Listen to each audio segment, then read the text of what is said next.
नाथ परंपरा का संबंध गुरु दत्तात्रेय की परंपरा से है, जो शिव, विष्णु और ब्रह्मा के अवतार माने जाते हैं। गुरु दत्तात्रेय ने नवनाथ की परंपरा की शुरुआत की, जो सिद्धों की एक महत्वपूर्ण परंपरा है। नवनाथ के नाम हैं मत्स्येंद्रनाथ, गोरखनाथ, जालंधरनाथ, कानीफनाथ, चौरंगीनाथ, चरपटीनाथ, नागनाथ, भर्तृहरि और रेवणनाथ। इनमें से गोरखनाथ सबसे प्रसिद्ध हैं, जिन्होंने नाथ संप्रदाय को संगठित और व्यवस्थित किया और अनेक योग ग्रंथों का रचना किया। नाथ परंपरा में नाग, नाथ और नागा 3 प्रकार के साधक होते हैं। नाग वे होते हैं जो अपने गुरु के निर्देशों का पालन करते हुए अपनी पहचान, परिजन, गोत्र, जाति, नाम और इंद्रियों का त्याग करते हैं और अपना पिंडदान खुद करके अपनी मृत्यु का घोषणा करते हैं। नाथ वे होते हैं जो नाग के बाद अपने गुरु से दीक्षा लेते हैं और अपने शरीर पर भस्म लगाते हैं। नागा वे होते हैं जो नाथ के बाद कुंभ मेले में नागा सन्यासी का दीक्षा लेते हैं और निर्वस्त्र रहते हैं। नाथ परंपरा के साधक शिव के भक्त होते हैं और त्रिशूल, कमंडल, रुद्राक्ष और जटा धारण करते हैं। वे अखाड़े के आश्रम और मंदिरों में रहते हैं और पैदल भ्रमण करते हैं। वे तप के लिए हिमालय की ऊंची पहाड़ियों में जाते हैं और निर्वस्त्र तप करते हैं। वे भिक्षा मांगकर भोजन करते हैं। नाथ परंपरा के साधक अनेक चमत्कारी और आध्यात्मिक कृत्यों के लिए जाने जाते हैं। वे अपने शरीर को अग्नि, जल, वायु और अन्य तत्वों के प्रभाव से बचा सकते हैं। वे अपने शरीर को छोटा या बड़ा कर सकते हैं। वे अपने शरीर को एक स्थान से दूसरे स्थान पर ले जा सकते हैं। वे अपने शरीर को अदृश्य बना सकते हैं। वे अपने शरीर को अनेक रूपों में परिवर्तित कर सकते हैं। वे अपने शरीर को जीवित रख सकते हैं। नागा उपाधियां वे नाम हैं जो नागा साधुओं को उनके कुंभ मेले के आधार पर दिए जाते हैं। ये उपाधियां उनके तप, त्याग और शौर्य का प्रतीक होती हैं। इन उपाधियों का अर्थ और महत्व निम्नलिखित हैं। नागा, यह उपाधि इलाहाबाद के कुंभ मेले में नागा साधु बनने वाले को दी जाती है। ये उपाधि उनके निर्वस्त्र रहने और अपने शरीर को अग्नि के समान तापित रखने का संकेत है। नागा साधु अपने शरीर पर भस्म लगाते हैं, जो शिव की भक्ति का प्रतीक है। खूनी नागा, यह उपाधि उज्जैन के कुंभ मेले में नागा साधु बनने वाले को दी जाती है। यह उपाधि उनके युद्ध कला में निपुणता और शत्रुओं का खून बहाने की क्षमता का संकेत है। खूनी नागा साधु अपने त्रिशूल, तलवार, भाला और अन्य शस्त्रों का प्रयोग करते हैं, जो शिव के अस्त्रों का प्रतिनिधित्व करते हैं। बर्फानी नागा, यह उपाधि हरिद्वार के कुंभ मेले में नागा साधु बनने वाले को दी जाती है। यह उपाधि उनके ठंड में निर्वस्त्र रहने और अपने शरीर को बर्फ के समान शीतल रखने का संकेत है। बर्फानी नागा साधु अपने शरीर को योग के द्वारा तापित रखते हैं, जो शिव की तपस्या का प्रतीक है। खिचड़िया नागा, यह उपाधि नासिक के कुंभ मेले में नागा साधु बनने वाले को दी जाती है। यह उपाधि उनके भिक्षा में खिचड़ी लेने और अपने शरीर को खिचड़ी के समान साधारण रखने का संकेत है। खिचड़िया नागा साधु अपने शरीर को भोग के द्वारा शुद्ध रखते हैं, जो शिव की वैराग्य का प्रतीक है। नागा पद वे पद हैं जो नागा साधुओं को उनकी वरीयता और जिम्मेदारी के आधार पर दिए जाते हैं। ये पद उनके अखाड़ों के संचालन और संरक्षण का कार्य करते हैं।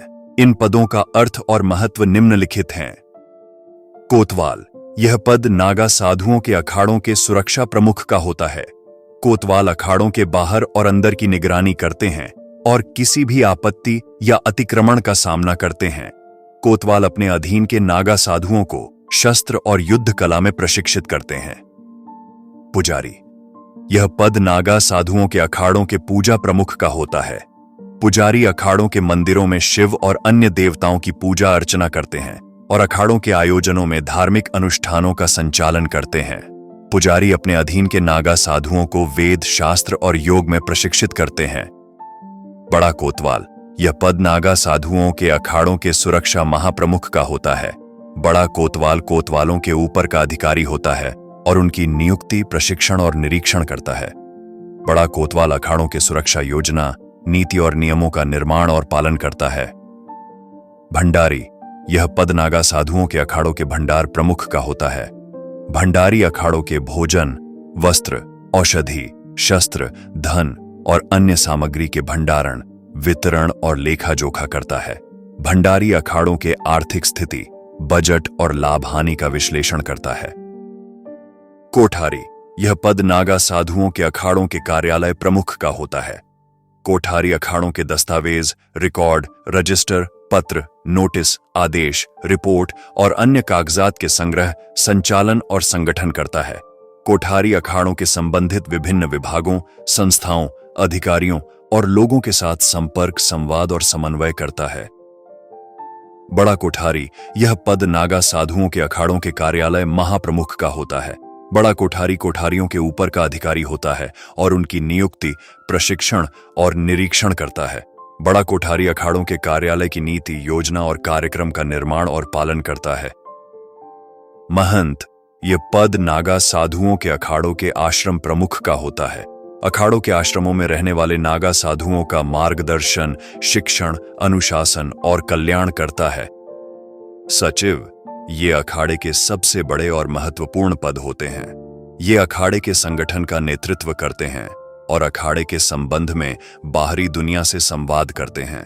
ये अखाड़े के लिए नए साधुओं की दीक्षा करते हैं और अखाड़े की प्रतिष्ठा को बढ़ावा देते हैं।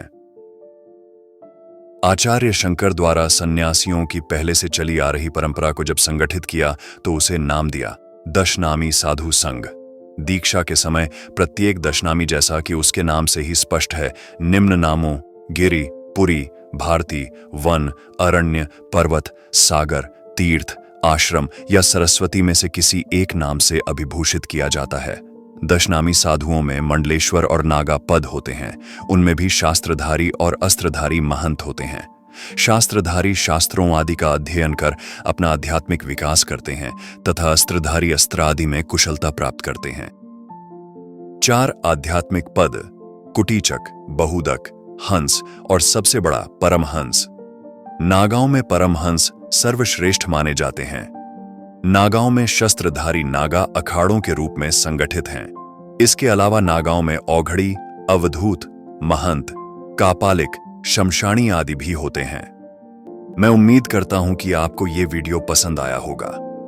अगर आपको भारतीय संस्कृति और भूतिया गाथाओं से जुड़ी और जानकारी चाहिए तो कृपया इस वीडियो को लाइक करें, सब्सक्राइब करें और बेल आइकन को दबाकर मेरे नए वीडियो के नोटिफिकेशन प्राप्त करने के लिए सूचित करें। और हाँ, अगर आपके पास किसी अन्य रहस्यमय विषय पर वीडियो की मांग है तो कृपया कमेंट में बताएं।